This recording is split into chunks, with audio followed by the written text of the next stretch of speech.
Quizá no llegue a las 3:30, quizá un poquito antes, pero pues calculando un poquito, quizá me extienda un poco más del artículo. Pregunta, ¿hay algún problema si me extiendo un poco más del artículo? No, hermano. Ya que cada yo me quería salir corriendo. ¿Hay algún problema? No, hermano. Porque quería dar como tres reflexiones, tres meditaciones acerca del Espíritu Santo. Entonces, calculando a esta hora hasta el artículo, voy a dar 2 y parte, ¿no? Entonces, no voy a extender mucho. Como decimos en España, el que avisa no es traidor. Ya no pueden decirme nada. Una broma. Bien. Vamos a arreglar las luces.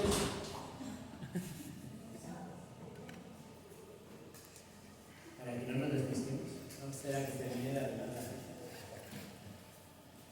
Bueno, niños, yo les entiendo. Si están cansados, les entiendo. Así que ánimo. Traten de captar, en la medida que ustedes entiendan, traten de captar de lo que estamos hablando. Ayer veíamos en Juan, y quería empezar con Jesús hablando del Espíritu Santo. Y resulta muy interesante cómo Jesús envía el Consolador para acompañarnos, para que en esos momentos de dificultad que vamos a vivir, Él sea el que nos consuele, así dicho, pero también el que pusiera la palabra que debemos de hablar, y también el que nos enseña a nosotros a caminar en la verdad. La obra del Espíritu Santo es fundamental para nosotros. Y como veíamos y hablábamos ayer, es un tema que, y lo voy a decir así, no solamente el centro bíblico, sino bautistas, etcétera, pues por el contexto de los pentecostales, son temas que uno dice, uy, aquí no me quiero meter porque entonces me van a tachar o me van a decir que soy. Y entonces por el miedo a qué dirán, muchas veces son temas que guardamos silencio y que realmente no extraemos de la palabra quién es el Espíritu Santo, su obra y los beneficios que también produce. Y eso a nosotros como creyentes nos hace perder, literalmente perder esa experiencia que nos da el Espíritu Santo. Así que el cristianismo no es solamente conocer, sino también tiene que ver con experiencias. Y quien guía y dirige las experiencias a través de la palabra es el Espíritu Santo. Por eso es importante. Hoy vamos a tocar en Gálatas y Efesios principalmente, y vamos a empezar por Gálatas, un texto que todos lo conocemos muy bien. Y seguro que si les digo cuál es, me lo van a decir. ¿Cuál es?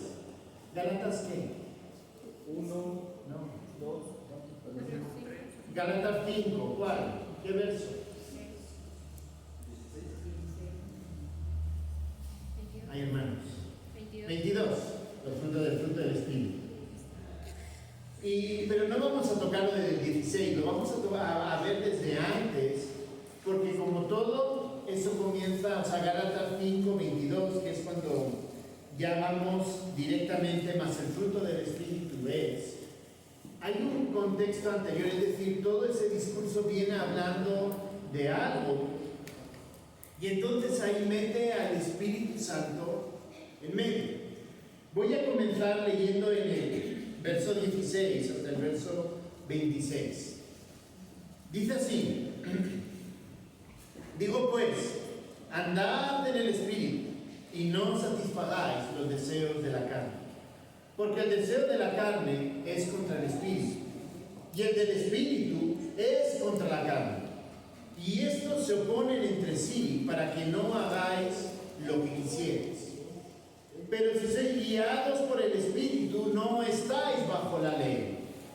Y manifiestas son las obras de la carne, que son adulterio, fornicación, inmundicia, lascivia, idolatría, hechicería, enemistades, pleitos, celos, iras, contiendas, disensiones, herejías, envidias, homicidios, borracheras, orgías y cosas semejantes a estas, acerca de las cuales os amonesto, como ya os lo he dicho antes, que los que practican tales cosas no heredarán el reino de los cielos.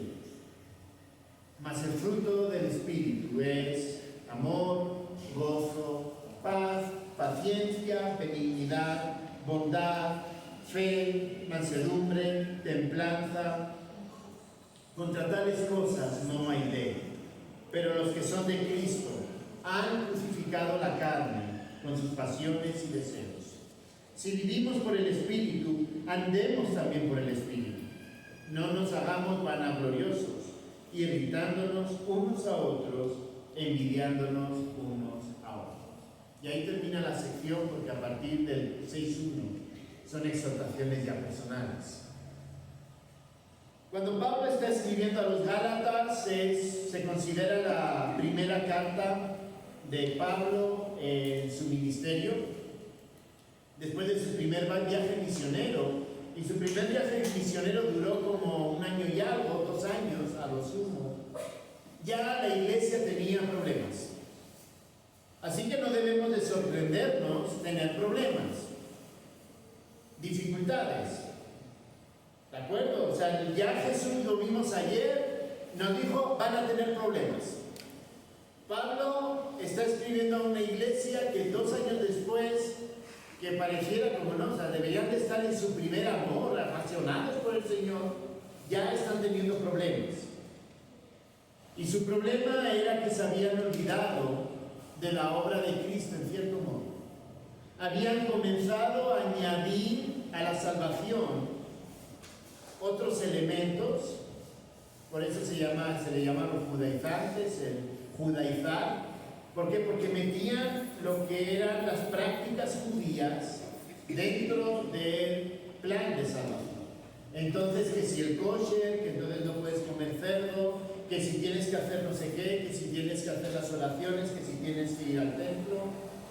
Entonces empezaron a meter cositas allá adentro y entonces perdieron de vista que la salvación era única y solamente a través de Cristo. Pero quizá lo que más impacta y es lo que menos se habla acerca de los Gálatas es que la consecuencia de olvidarnos de nuestra salvación se convierte en comenzar a dejarnos guiar por nuestras propias decisiones. Es decir, y con esto no quiere decir que tengamos que estar recordando, yo me convertí con 11 años, ¿de acuerdo? En la cama.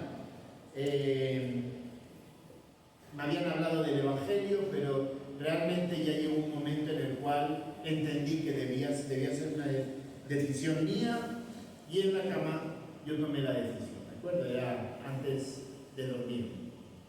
No tengo que estar acordándome, porque ni siquiera me acuerdo, la verdad. Así como que Cristina es capaz de decirte, y si quieren saber el testimonio, fue en una conferencia de Puerto Boyacá cuando vio una vaca, la vaca que iban a matar allá abajo.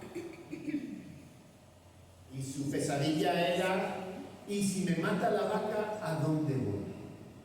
Claro, para ella tiene día, mes y año muy específicos. En mi caso fue un proceso más que algo específico. Entonces yo no me estoy recordando de la salvación.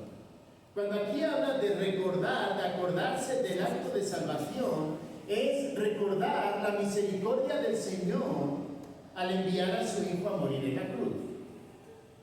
Es decir, es tener presente que yo soy lo que soy por la obra de Cristo, no soy por nada más. Cuando dejo de tener en perspectiva la misericordia de Dios en mi vida, ¿qué es lo que suele pasar? Empiezo a convertirme y empiezo a cambiar, dirigiéndome o llevándome a creer y entender que yo he sido una parte activa en mi salvación. Y entonces yo merezco estar donde estoy. Yo merezco ser lo que soy. Lo voy a poner, hermanos ancianos, discúlpenme si se sienten ofendidos, es la palabra del Señor que los ofende. Es decir, es como que los ancianos digan, no, yo soy anciano, porque mira cuántos años tengo en el Evangelio. Mira mi trayectoria, mira lo que he hecho. Yo soy anciano, porque realmente lo merezco. ¿Me entienden por dónde voy? Eso es olvidarte de que Dios te sacó, de que Dios tuvo misericordia de ti, y que si estás donde estás, no es por tus méritos, porque tus méritos son la muerte, no es eso. Entonces, cuando empezamos a pensar de esa manera, eso se llama legalismo, eso se llama pensar en la carne. Cuando dejamos de olvidarnos, o sea, cuando comenzamos a olvidarnos de dónde venimos, empezamos a pensar desde la carne. Y eso no solamente son para los ancianos, y no solamente ustedes, yo soy anciano, por lo cual también tengo que recordar eso mismo. Pero el maestro de escuela dominical también. La hermana Tomasa, ¿cuántos años te dijo? 33 años de colegio, 33 años levantando este ministerio. Ella también tiene que recordar que fue el Señor quien de misericordia, por pura misericordia, la trajo aquí y le permitió levantar esta obra. Porque si no es empezar a pensar desde la carne. Y aquí es donde comienza Pablo a hablar acerca de la diferencia entre ser guiados por el Espíritu y ser guiados por la carne. Ser guiados porque yo me lo merezco, porque yo soy bueno, porque mira mi trayectoria, yo nunca he pecado, mira, tú pecaste, yo eso no hago. O realmente comprender que somos guiados por el Espíritu, que estamos donde estamos por la pura misericordia del Señor y que corremos el riesgo de pecar igual que cualquier otro. Ese es el contexto del que está hablando Pablo. Así que Pablo le recuerda de dónde vienen vuestras salvaciones por fe, por la misericordia del Señor, y entonces les ataca a sus prácticas y les dice, miren, su forma de vivir el cristianismo es carnal, es mundano, no es guiado por el Espíritu Santo. Así que el Espíritu Santo es quien nos va a ayudar, nos debe de dirigir en todo lo que hacemos. Y vamos a ver cómo evidenciamos que un creyente realmente está dirigido por el Espíritu Santo. No vamos a discutir aquí, y no porque digamos sería un tema que nos llevaría horas discutir si eran creyentes o no eran creyentes. Hay algunos que opinan que, y tengo un escrito para Coalición por el Evangelio que no lo he terminado porque discrepo en eso con mi editor, no estoy de acuerdo. Él dice, yo puse que eran creyentes y él me pone la anotación no eran creyentes. Yo sí creo que aquí cuando escribe a los Gálatas son creyentes, pero son creyentes que se han dejado guiar, se están dejando influenciar por sus propios deseos, por la carne. Entonces, el Espíritu Santo es quien nos va a ayudar a tomar las decisiones y las direcciones correctas. Miren cómo empieza verso 16. Digo pues, andad en el Espíritu y no satisfagáis los deseos de la carne, porque el deseo de la carne es contra el Espíritu y el del Espíritu es contra la carne, y estos se oponen entre sí para que no hagáis lo que quisierais. Pero si sois guiados por el Espíritu, no estáis bajo la ira.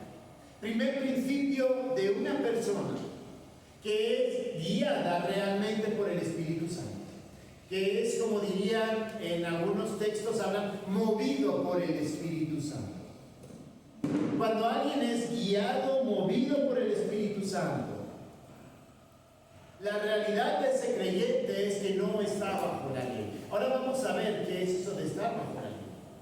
Pero no está bajo la ley. Es decir, sus deseos pecaminosos, sus pasiones pecaminosas no le controlan. ¿Eso quiere decir que no mentimos? No. Ay, seguro que algunas se nos ha escapado.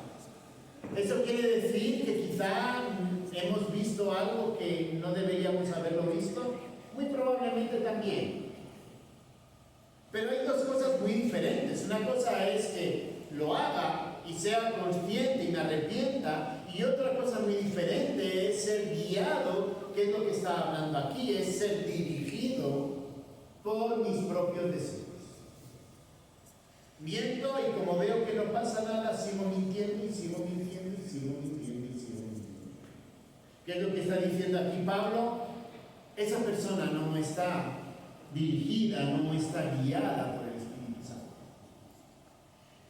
Así que una evidencia de una iglesia, de un grupo de creyentes que está dirigido por el Espíritu Santo,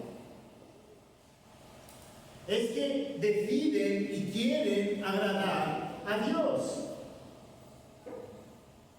Y que todos caminan, vamos a ver las características del fruto del Espíritu, vamos a ver que esas prácticas guiadas por el Espíritu Santo son prácticas que ayudan a edificar a la iglesia.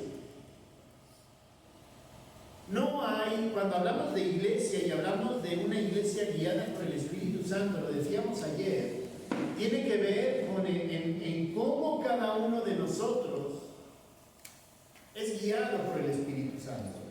Y entonces eso se refleja en el cuerpo de Cristo. Así que cada uno de nosotros, según este texto, debemos de llegar al punto de ser guiados por el Espíritu Santo. Y ojo, si eres guiado por el Espíritu Santo, tu reacción a la carne, al pecado, debe ser de rechazo. Y si tú aceptas el pecado como una práctica en tu vida, ¿qué es lo que estás diciendo? ¿Qué es lo que está pasando? No estás aceptando o no estás completamente de acuerdo en lo que hace el Espíritu Santo. Y ojo, estamos hablando de creyentes. De creyentes. O sea que como creyentes nosotros podemos guiarnos por nuestros deseos, nuestras pasiones, nuestros pecados. Ojo, o podemos dejarnos guiar por el Espíritu Santo. Y son dos caminos opuestos. ¿He perdido mi salvación? No. ¿Qué es lo que pierdo cuando camino en mis propios pecados? Los gozos. El gozo de la salvación. Lo voy a poner más tipo retributivo como nos gusta. Las coronas que el Señor nos dará cuando estemos en su presencia. Y dirá, ay, pasaste justito. Ahí, quemaste todo y no dejaste nada. Son creyentes que se han comportado de manera carnal, son sanos, pero no han sido guiados por el Espíritu Santo. Así que Pablo comienza con eso y creo que es la primera reflexión que debemos de tener cada uno de nosotros. Y ojo, no piensen en el vecino de al lado, que eso somos expertos. Ah, no, mira, esto es para la hermanita, esto es para el hermanito Juan, porque mira lo que hace, mira lo que dice que. Olvídense del hermanito, de la hermanita, preocúpense por ustedes.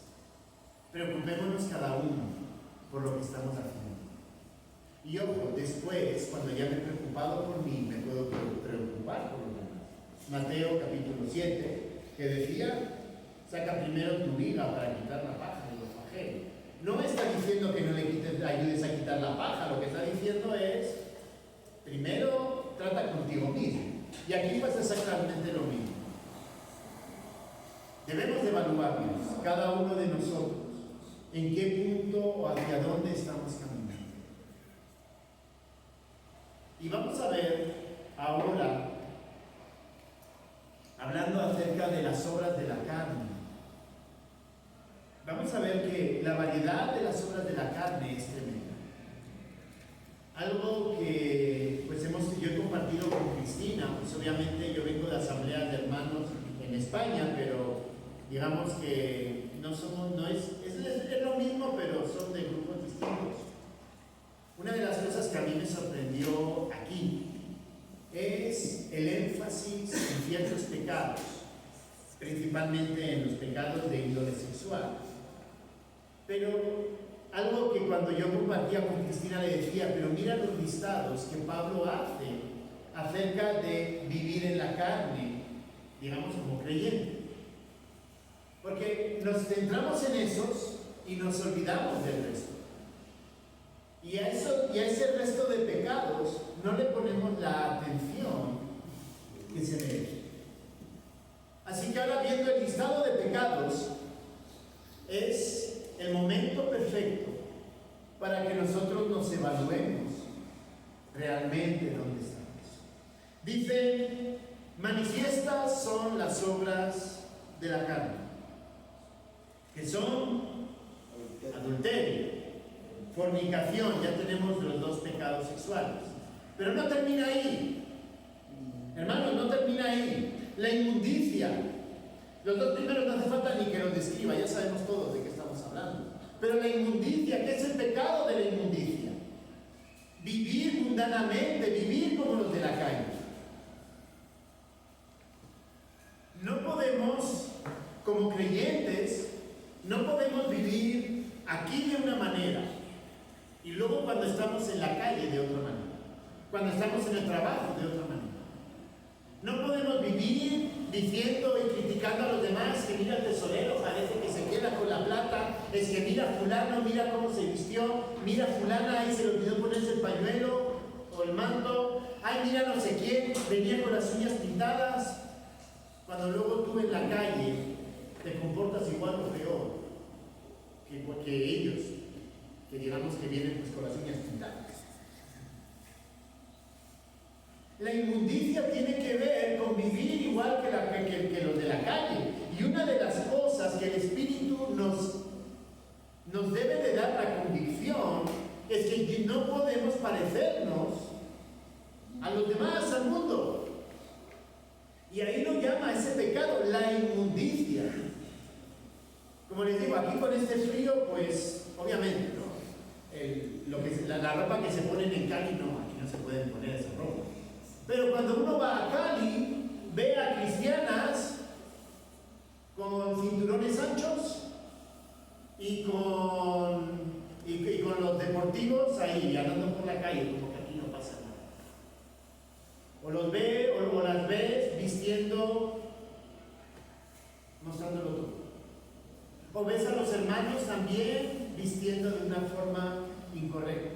O los ves manejando y maltratando a no sé quién. Una vez me subí a un taxi y iba con la Biblia. Ah, usted es cristiano, no sé qué. Ah. Me dijo, yo también. Pues si su lengua es lo que realmente expresa el cristianismo, de ese viaje demostró lo contrario. Maldijo a cada uno de los que, bueno, ahí hay Cali, todos que han cruzado, se van cruzando todos, igual que en Bogotá. Maldijo a cada uno que se cruzaba. Y uno dice, wow, me dijo que era cristiano.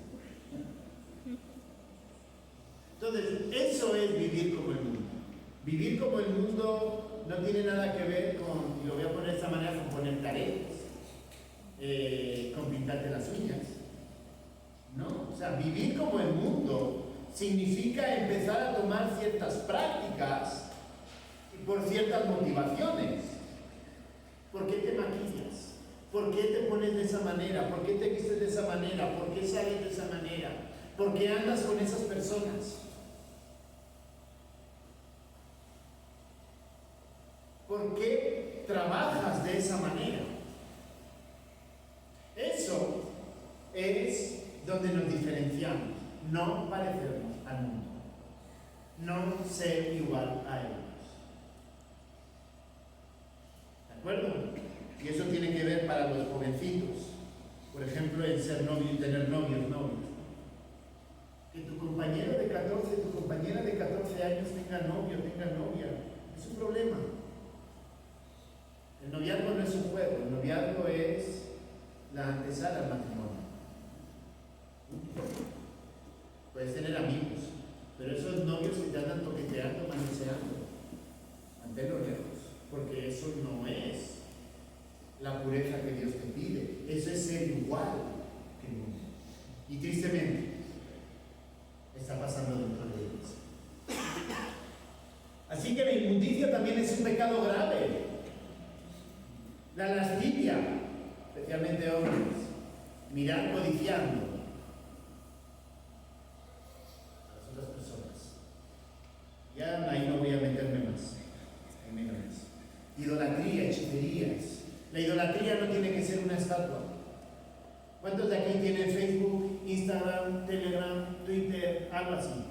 ¿Cuántos tienen? Yo sí tengo. ¿Cuántos tienen? Uy, qué poquitos, qué bueno. Qué bueno que no lo tengan. Porque eso se puede convertir en el pecado de idolatría. ¿Cómo me valoro yo ante la sociedad en función de los likes que tienen las fotos? Eso es autoidolatrar. ¿De acuerdo? Entonces la idolatría no son solo estatuillas. Son también cuando tenemos algo que sustituye al Señor. ¿Cuántos de aquí tienen videoconsola? Héctor, levanta la mano.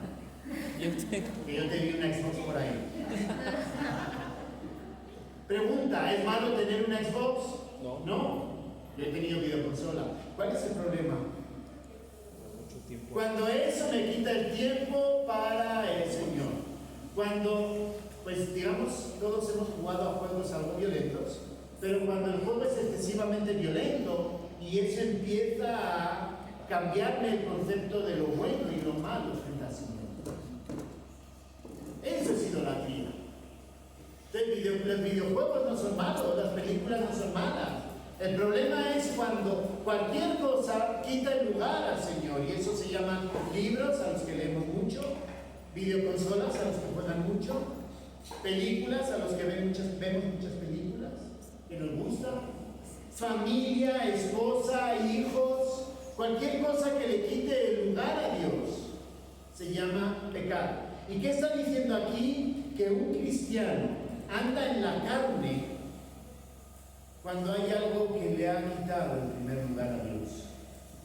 Enemistades, espero que no haya aquí enemigos, que todos sean buenos hermanos. ¿Hay problemas? Sí. ¿Hay diferencias? Sí, sin lugar a dudas.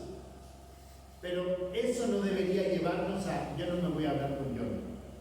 A John no lo quiero ver, porque el punto sería, sí, tengo una diferencia con John, pero me voy a sentar con él para considerar. ¿De acuerdo? Así que miren cómo está definiendo qué es caminar según la carne. Y está hablando a cristianos. Pleitos, celos, iras, contiendas, disensiones, herejías. Miren qué lista más larga, ¿no? Envidias, homicidios. Espero que esto no hayamos llegado a ese punto. Borracheras, orgías y cosas semejantes. Efesios menciona también el ser chismoso, entre otras cosas. Hermanos, ¿qué está diciéndonos aquí Pablo? Sin perder de vista el norte, que el que practica este tipo de cosas, el que le gusta este tipo de cosas, no está caminando según el Espíritu Santo. Está caminando según sus propios deseos, sus propios intereses. Entonces, si aquí cada uno vive de esta manera, la pregunta que nos debemos de hacer es entonces, ¿cómo queremos caminar guiados por el Espíritu Santo? Si lo que nos guía a cada uno de nosotros es nuestro propio deseo, nuestro propio pecado. ¿Cómo queremos caminar? Y ojo, pueden ser decisiones tan básicas como, o sea, no tienen por qué ser graves en el sentido de moralmente tan impactantes, pero pueden ser decisiones tan sencillas como las amistades, pueden ser cuestiones tan sencillas como un problema no resuelto, que uno dice, bueno, aquí no pasa nada. Pero perdonen, si los ancianos, y voy a insistir con los ancianos, pero eso va para todos. Si dos ancianos no son capaces de resolver su diferencia y se convierten en enemistad, pregunta si los ancianos son los responsables de guiar la asamblea. Y esos dos ancianos no son guiados por el Espíritu Santo, pregunta, ¿cómo están caminando? ¿Cómo están dirigiendo la asamblea? ¿Se dan cuenta de la profundidad y del impacto de cómo somos o cómo tratamos las cosas?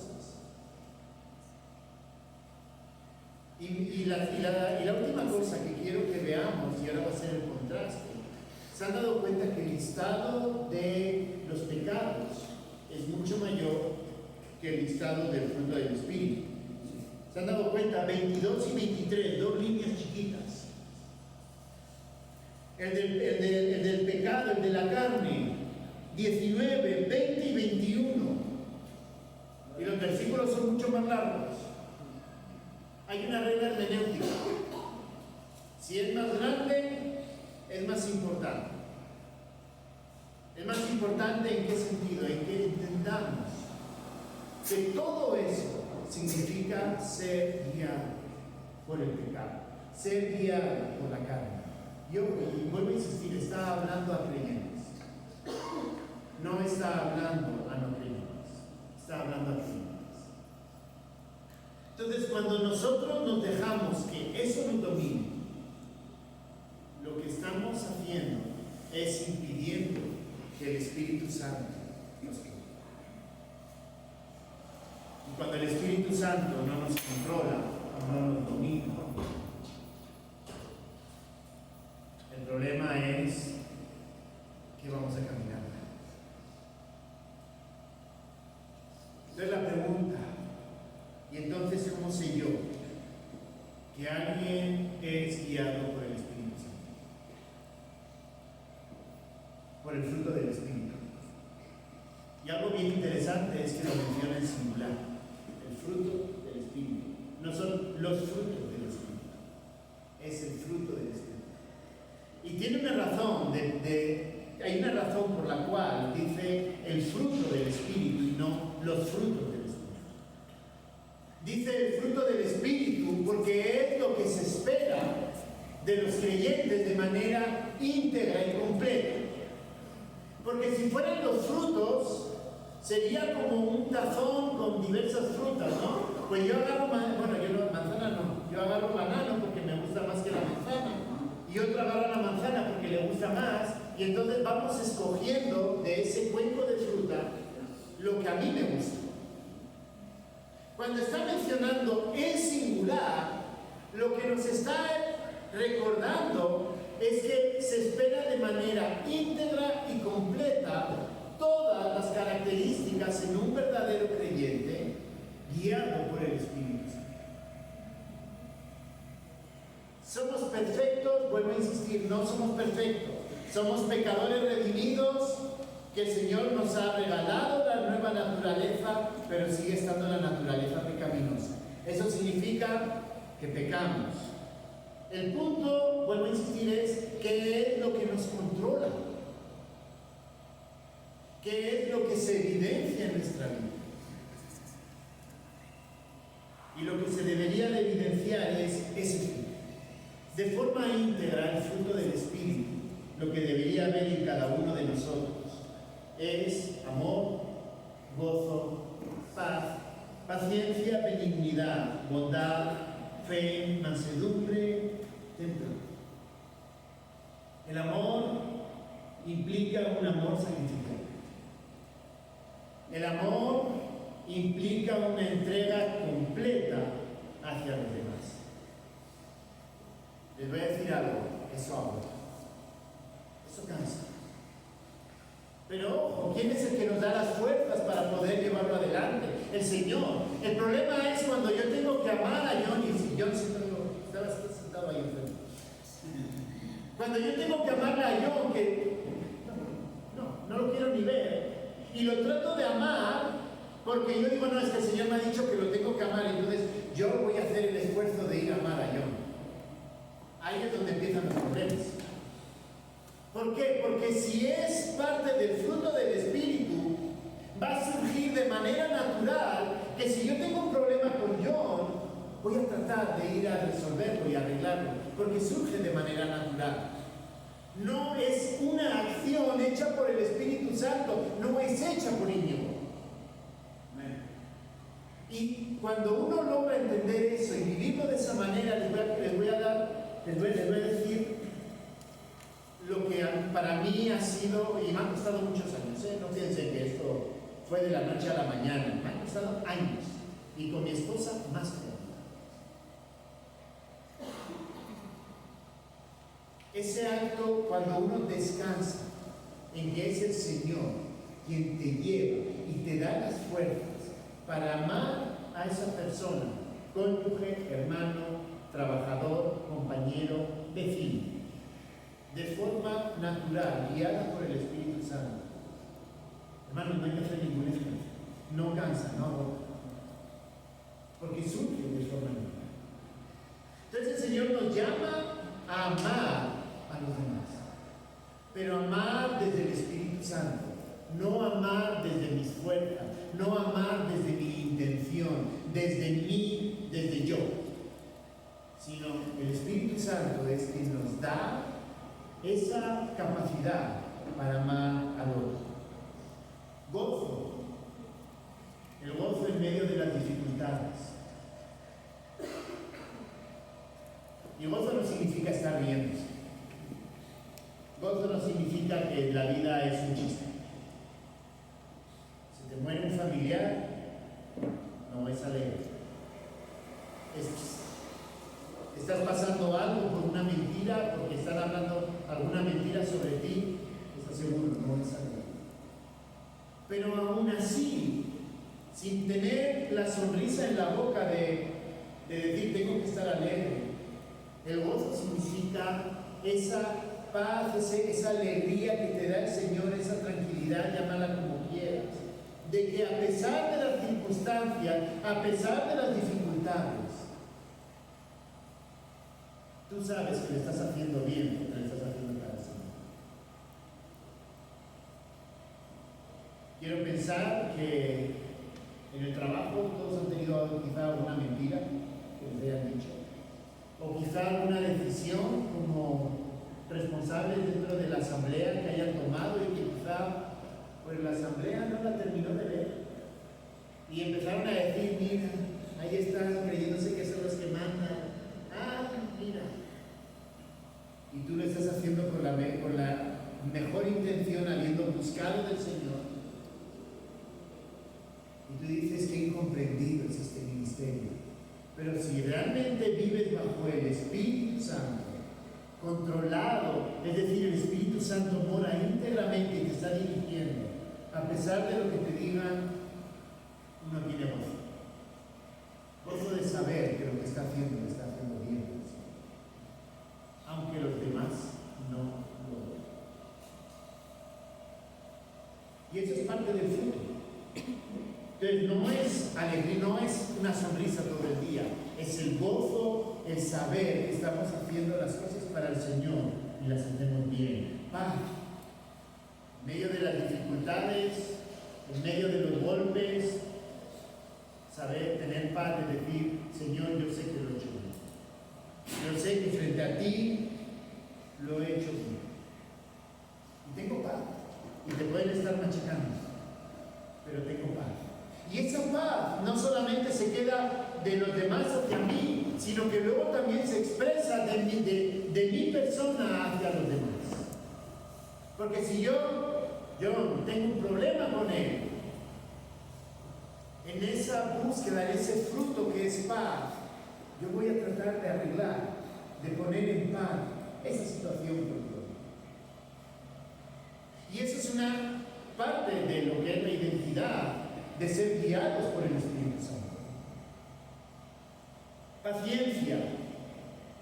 Paciencia no es estar tirado en el sillón, hermanos. Paciencia es que a pesar de las dificultades seguimos caminando hacia adelante.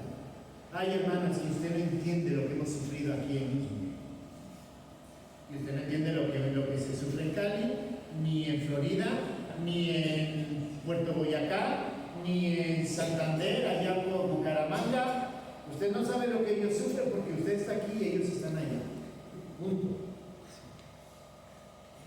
lo sé porque yo estoy allá en Cali y ustedes están aquí. Pero el Señor nos llama a tener paciencia. Y la paciencia significa que es lo que se llama una actitud pasiva, una actitud activa en medio de las dificultades.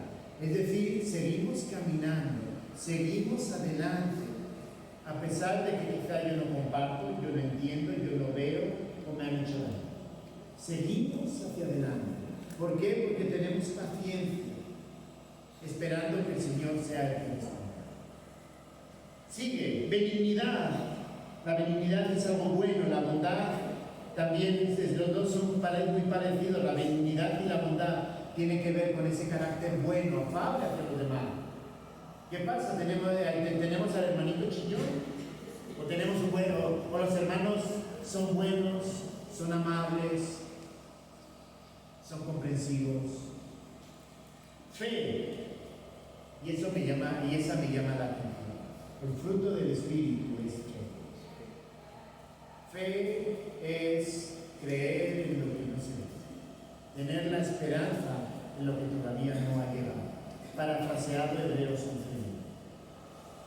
¿De acuerdo? O sea, fe significa que a pesar de las dificultades, a pesar de todo lo que pueda estar pasando, creemos en el Señor y seguimos caminando. Mansedumbre, manso, ¿de acuerdo? Una persona no que se deja golpear. Manso no es que se deja golpear. Manso es que en un momento de conflicto, por amor al hermano, va a ceder. Por amor al hermano, por amor a la paz. Ser manso significa decir, bueno, Jesús con todo dice que era manso y humilde. En este caso estamos con lo de manso. Jesús era manso, Moisés era manso y lo que lidió con el pueblo.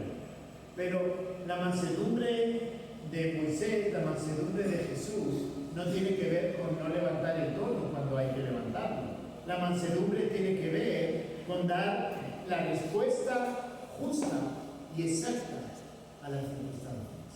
Entonces, una persona mansa es alguien que responde con sabiduría, que responde no tratando de demostrar yo sé más que tú, yo tengo razón, ¿no? Que es lo que muchas veces suele pasar. Y luego termina con la templanza, tener un carácter templado, tener un carácter que a pesar de que de todo lo que me pueda pasar y que tenga razones para gritarle,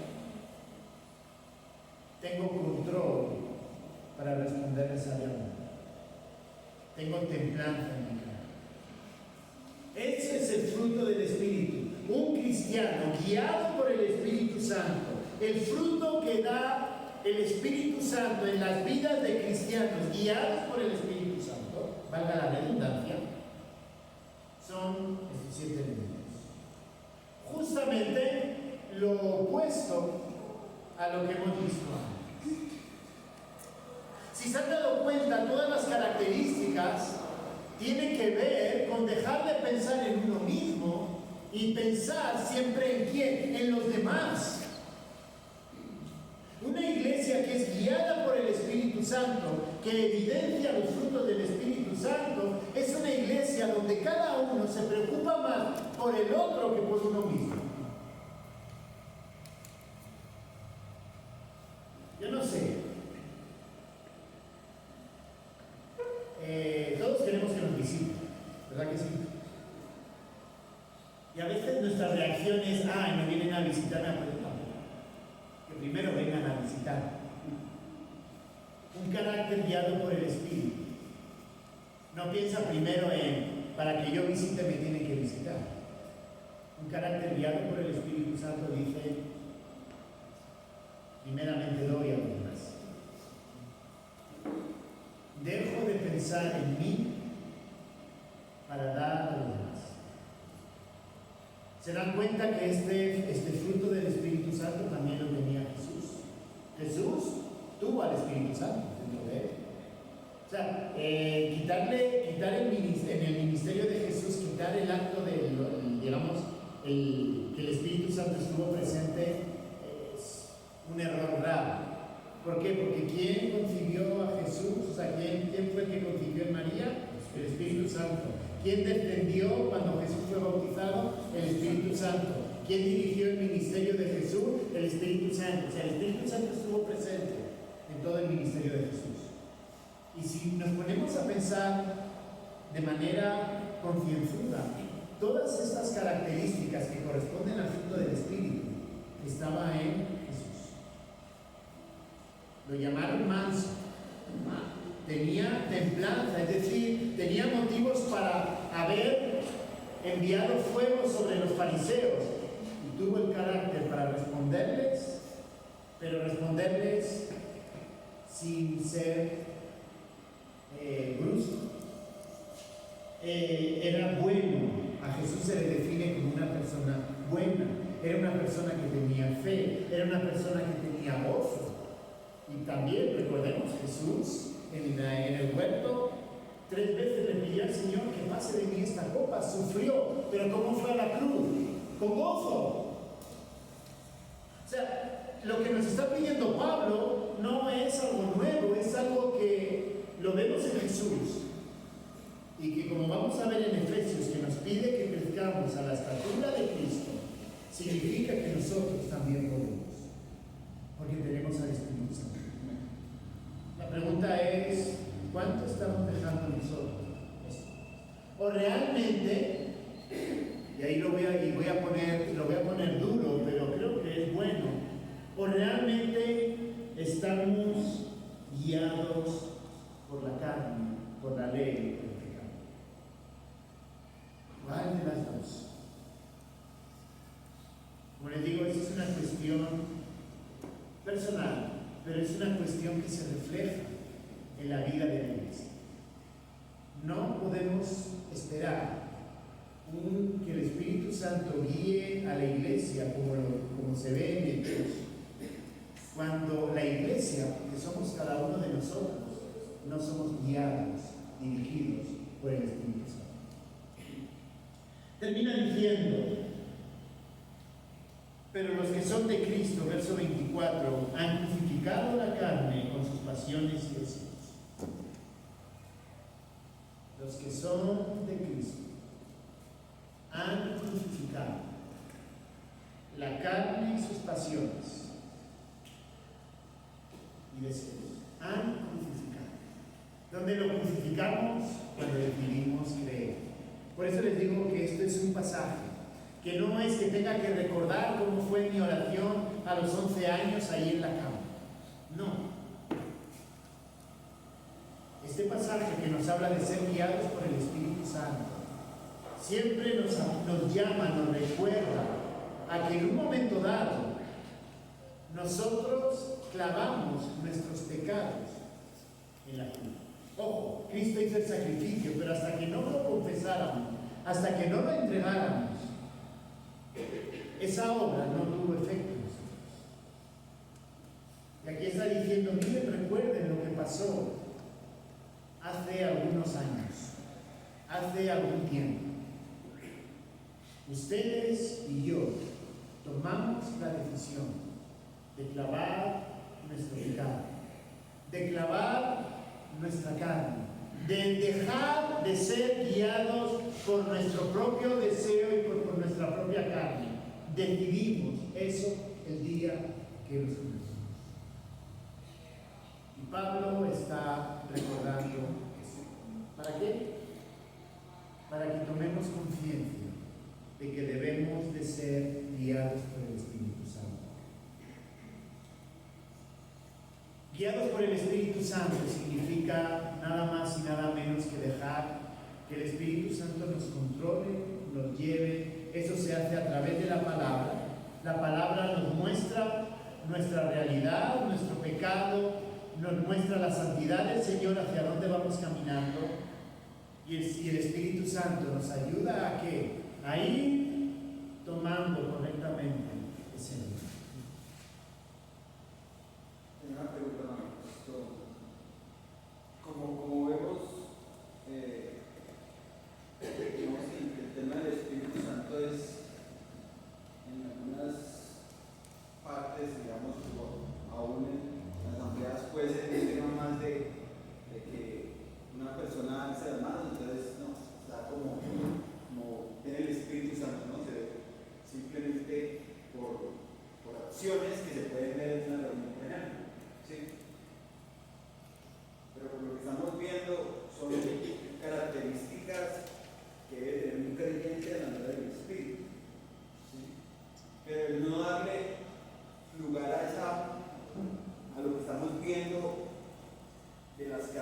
características del fruto del Espíritu Santo en una persona, se puede convertir como si fuera una apostasía porque no se le da lugar al Espíritu Santo.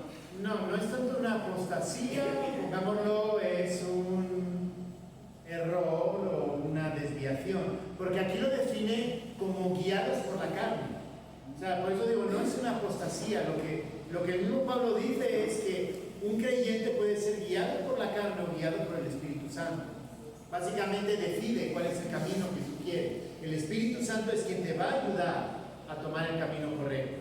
Si alguien, por la razón que sea, porque no ha madurado, porque no ha madurado, o porque realmente, lo que sea, decide tomar el otro camino, no es tanto una apostasía, una renuncia, porque sí ha creído sinceramente. Pero el punto es que no ha entendido los compromisos de la obra de Cristo. Y ahí es donde viene muchas veces el problema, y pues voy a meterme en esa parte antes de terminar. Ahora, ahí es donde viene el problema de cuando presentamos el Evangelio a los inconversos. Y les voy a ser franco, yo estoy en contra de eso de ¿quieres creer? ¿No? Y estás como buscando ¿quieres creer? ¿Quieres creer? ¿Hacemos una oración? Ser salvo no es hacer una oración. Y se lo digo de esta manera. Yo comencé a escuchar del Evangelio desde los 6 años. A los 11 entendí. O sea, lo mío fue un proceso de 5 años, donde entendí que era ser un creyente. Es decir, durante 5 años estuve en el proceso. Ser un creyente, y ahí es donde viene el problema, es que muchas veces lo vendemos como ¿quieres ir al cielo? Entonces haz esta oración. El objetivo de un creyente no es ir al cielo, o de una persona.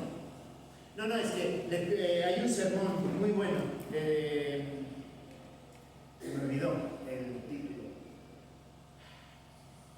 Es uno de esos libros de 1900, 1800, el segundo gran avivamiento en Estados Unidos.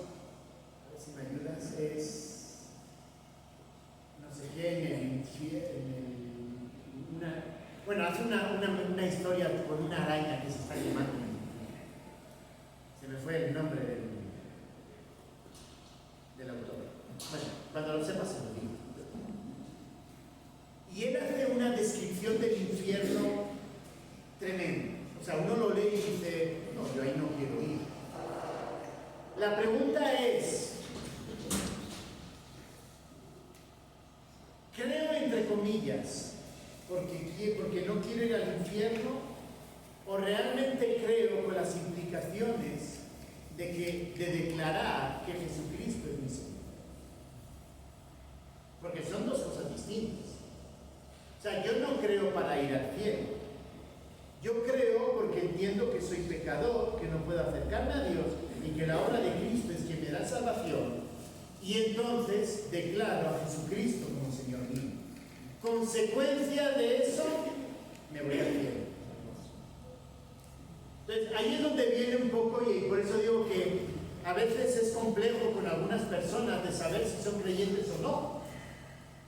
Porque dicen ser creyentes, pero luego su vida no evidencia el fruto del Espíritu. Y ahí es donde el Señor nos llama en su parábola a que el tema del trigo y la cizaña va a ser los ángeles los que vayan a cortar. O sea, tú y yo no somos los responsables. Pero si realmente alguien dice que es creyente y lo afirma, ¿qué es lo que yo tengo que ver en su vida? El fruto del Espíritu. Y si alguien no muestra el fruto del Espíritu, ¿es creyente? Puede ser, o puede que no. ¿Por qué nos tomamos el tiempo para bautizar? ¿Por qué? Porque tratamos, o sea, la intención es de que no se bautice a alguien que realmente no es creyente, sino que se bautice un verdadero creyente. Pero un verdadero creyente, entonces, ¿qué muestra? El fruto. Entonces, el acto de salvación es una cosa, pero luego esa comprensión y esa madurez es un proceso que se da en el tiempo. Y ahí es en ese proceso en el tiempo, es donde el Espíritu Santo nos va dando el entendimiento y nos va ayudando a mostrar esos frutos. O sea, yo no puedo esperar de un creyente que se ha convertido ayer una vida como alguien que lleva 20 años en el Evangelio y realmente ha madurado. No puedo esperar. Pero quizá dentro de 10 años, esa persona que creyó ayer, dentro de 10 años, ya muestre de una manera muy clara el fruto del Espíritu. ¿Por qué? Porque en 10 años el Espíritu Santo lo ha ido dirigiendo. O sea que el creyente que se deja llevar por los deseos de la carne, eso debe ser temporal. En algún momento tendría que Sí, dar frutos. tendría que dar fruto. Ahí es, por ejemplo, casos donde hemos visto de hermanos que se han retirado y el Señor está trabajando en él y llega un momento en el cual regresa. Y nunca dejó de ser creyente. Simplemente, las circunstancias que sean, se apartó.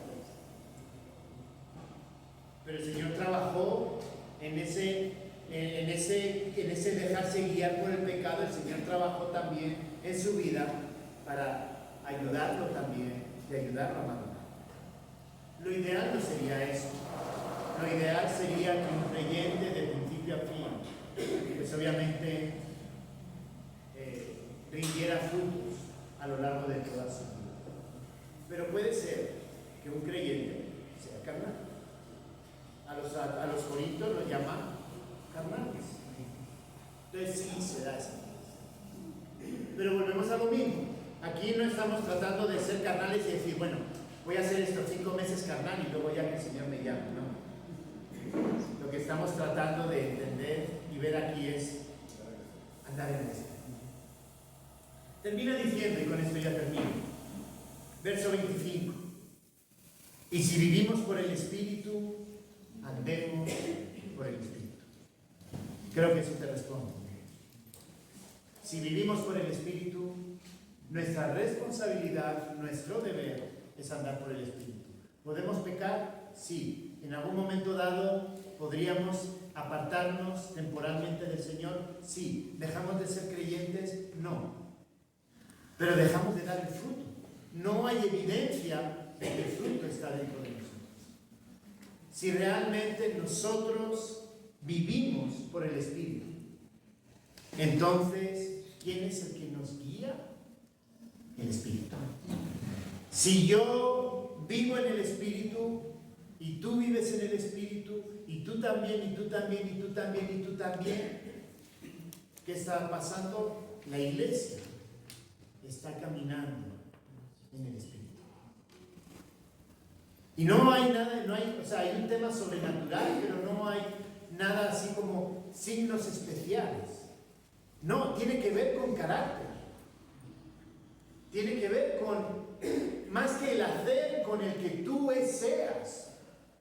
O sea, aquí no hay nada, no te está diciendo tienes que hacer algo, sino nos está invitando a que alguien que vive por el Espíritu es bueno, es benigno, es manso, es hombre pacífico, es gozoso, es amoroso. Es no hacer. Un hombre guiado por el Espíritu, su carácter es transformado.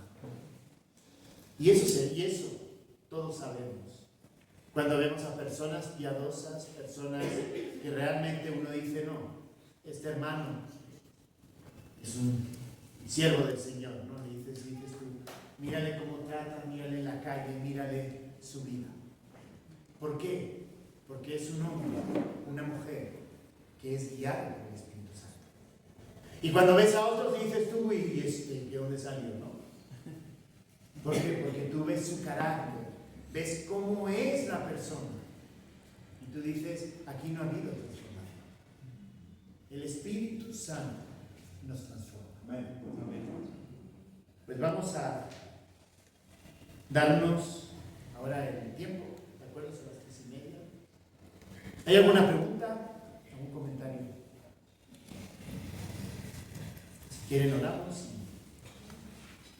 Señor, gracias porque tú nos has dado el Espíritu Santo para guiarnos. Gracias porque el Espíritu Santo, Señor, nos transforma. Y eso se evidencia a través de nosotros. Señor, ayúdanos a ser autocríticos.